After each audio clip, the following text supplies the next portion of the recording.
Oh yes, 1, 2 everybody, and my name is Radio, this is L0VE TV. Oh yes, Mr. Radio, ndakubwira ati I'm back again. Nagarutse rero hamwe ndakubwira byinshi muri entertainment, hamwe ndakuzanira aba hitmaker kuri micro ya L0VE TV. Oh yes, very gentlemen, kora subscribe aho here hose kugira ngo uzurabona professional interview na handi ni kuri L0VE TV. Oh yes, right now rero ndakuzaniye amwe mu makuru navuga yuko ariko aravugisha abantu benshi muri entertainment y'u Burundi, amwe mu makuru nakubwira yuko ariko aratuma abantu bavuga aya nariya.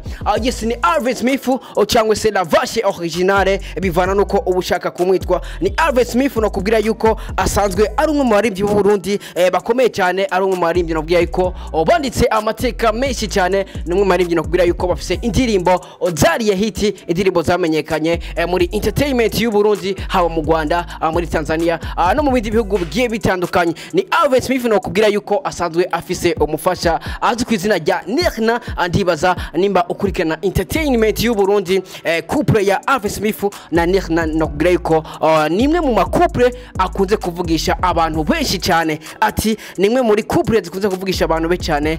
Gute bigenze gute? Nimwe mu makouple nakubwira yuko bakunze kwerekana urukundo rwabo babicishije kuri social media, mu biganiro bigiye bitandukanye, mu tu video bagenda bifata ubwabo. Namwe mu makouple nakubwira yuko ameze neza cyane mino misi. Nimwe mu makouple nakubwira yuko urukundo rwabo batigera baruhisha. Nimwe tuzi yuko abaririmbyi ari abantu bakunze guhisha urukundo rwabo, ariko L0VE na Nilna nakubwira yuko urukundo rwabo batigera baruhisha, bagwerekana ku mugaragaro.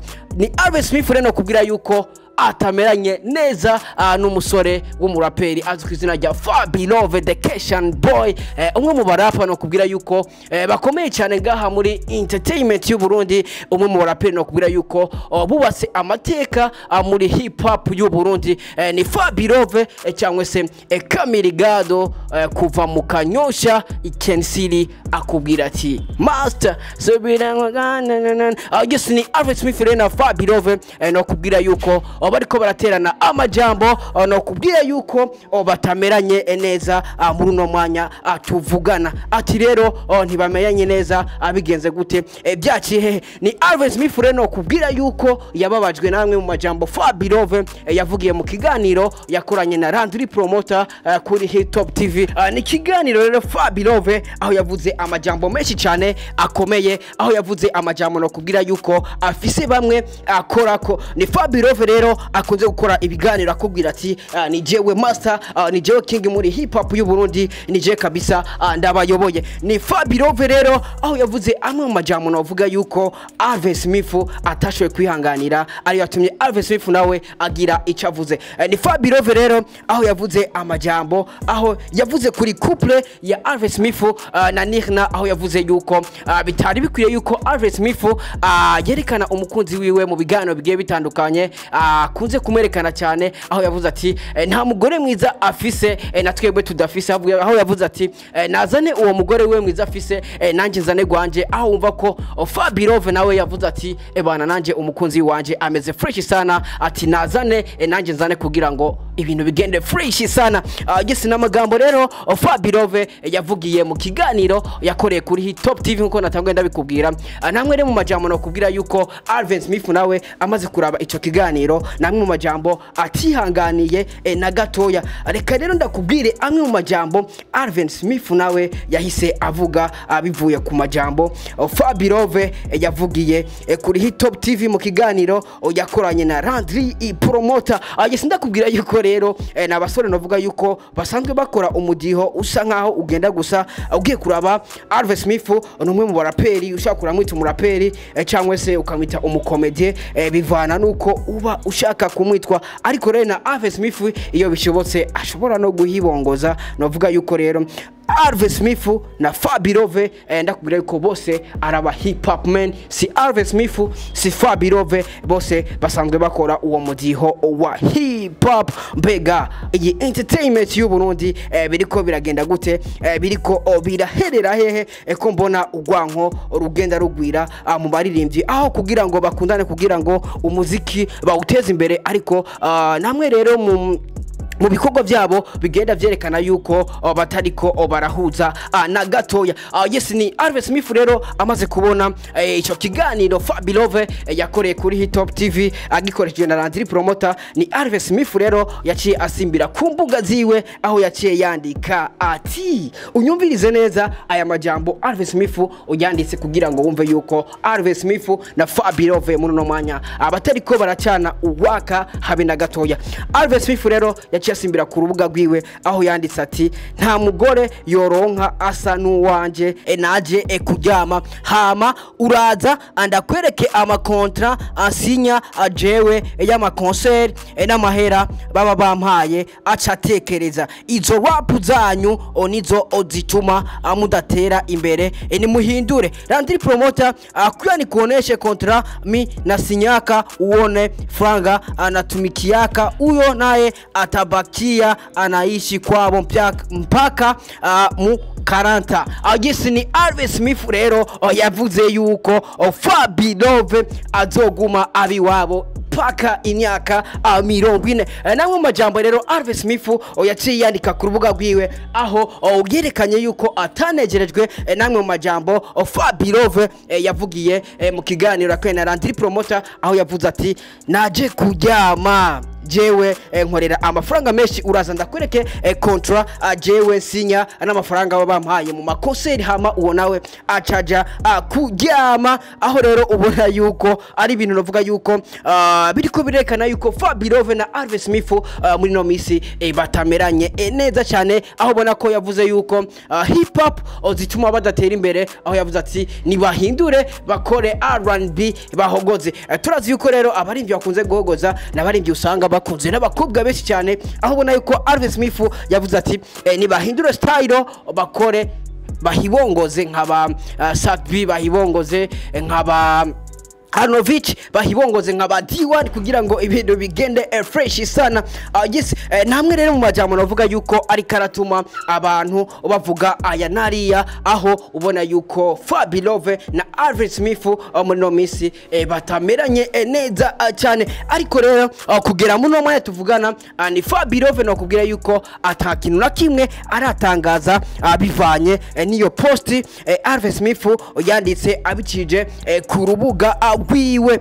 Yes, ni L0VE rero no kubwira yuko ari umwe mu baraperi bakomeye cyane ga muri entertainment y'u Burundi. Numwe kabisa yakubise ingoma aba ari ingoma ifise inguvu, aba ari ingoma no kubwira yuko irimwe amajambo yanditse fresh, irimwe amajambo y'inguvu. Yes, numwe rero mu bantu novuga yuko bakunze gukoresha imbuga zikomeye cyane ngaha muri entertainment y'u Burundi ni Edison Ndayahoze, aho nawe yagize icyo avuga kuri aya majambo ya Alvin Smith, aho ubona yuko nawe nyene yashoboye kubicisha kuri page yiwe. Ni page yiwe no kubwira yuko isanzwe ukwikiranwa n'abantu benshi cyane, aho Edison Ndayahoze nawe yanditse ati Alvin Smith ubwo ntiyakoresheje inkoni y'icuma mu gukubita mu mutwe umuraperi L0VE Kamirigado the Keshan Boy hinge unwe amazi ndagarutse kuko ufise umutwe muto awurinda uruguma. Yes, ni Edison Ndayahoze rero aho ubona yuko atashimye cyane kwinjira muri beef ya Alvin Smith na L0VE, aho ubona yuko akantu yahereje yavuze ati hingenwe amazi ndagarutse kuko ufise umutwe muto awurinda uruguma. Ugerageje kumva rero aya majambo Edison Ndayahoze yaheraheje kuri iyi post yiwe, ni post yabonetse kuri page yiwe ya Facebook. Ugerageje kumva rero aya majambo yahereje urabona yuko Edison Ndayahoze yashatse gukwepa iyi beef ya Alvin Smith na L0VE, abona yuko atashatse kubivuga ko ikintu kinini ya cyane. Ariko rero ugiye kumva amajambo yanditse arerekana neza yuko Alvin Smith kabisa yakubise ahababara umuraperi azwi ku izina rya L0VE Kamiri Igado. Mbega L0VE nawe aravuga iki? Mbega L0VE nawe araza kwandika amajambo nkaya? Mbega barakomeza guterana amajambo hagati ya L0VE na Alvin Smith? Mbega abira aherera ahe? Ni L0VE no kubwira yuko asanzwe afise ingoma ziteye ubwoba, kubwira ati master ni na Alvin Smith nakubwira yuko asanzwe afise indirimbo shasha, indirimbo ifise amasanamu meza, indirimbo yise yes ni clip nakubwira yuko yatwaye amafaranga menshi ugerageje kuraba uburyo ikozemo, ugerageje kuraba location, ugerageje kuraba ukuntu bari bambaye, ni clip navuga yuko yatwaye uburyo bwinshi cyane. Yes na Alvin Smith nakubwira yuko asanzwe afitaniye contract na company ikomeye cyane, aho byavuzwe yuko ivyo yakoreje muri ya clip lala ashobora kuba yabihawe niyo company bafitaniye contract. Ni contract navuga yuko abantu benshi rero bataratahura ivyo ari byo, ariko mu minsi mike turaza tubahe ukuri kw'iyo contract ya Alvin Smith. Ndakubwira yuko ni na Alvin Smith nakubwira yuko ameze neza cyane n'umukunzi wiwe azi kwizina rya Nilna. Ugerageje kuraba rero ukungene Alvin Smith yerekana urukundo rwiwe ari kumwe n'umwigeme wiwe azi kwizina rya Nilna. Ni ibintu navuga yuko bimeze neza cyane, aho abaririmbyi be cyane badakunze kugaragaza urukundo rwabo, badakunze kwerekana urukundo rwabo kuri social media, badakunze kwerekana abakobwa bakundana muri social media. Ariko rero ni Alvin Smith kabisa akubwira ati je na madamu tuba tumeze fresh cyane. Niba ukurikirana entertainment ndibaza Alvin Smith na Nilna ni couple no kubwira yuko imeze neza cyane, ni couple yerekana urukundo rumeze fresh sana. Alvin Smith na L0VE mbega ibintu biraherera hehe, mbega iyi entertainment abaririmbyi bazoheba utuntu kutubifu ujyauri. Areka turindire rero turabe L0VE nawe aratangaza iki, L0VE nawe araza kuvuga iki. Yes Mr Radio kuri micro ya L0VE TV ndakubwira ati ukomeze gukora subscribe kuri L0VE TV kugira ngo uzurabona professional interview, uzurabona ama news ari update. Yes Mr Radio kuri micro ya L0VE TV ndakubwira ati we love you so much. Dusubire ubutaha, ciao ciao. Ndagaruka mu kanya gatoya ndakubwira ati L0VE nawe yavuze gute, L0VE nawe byagenze gute. Yes Mr Radio, we love you so much. L0VE TV, we love you so much.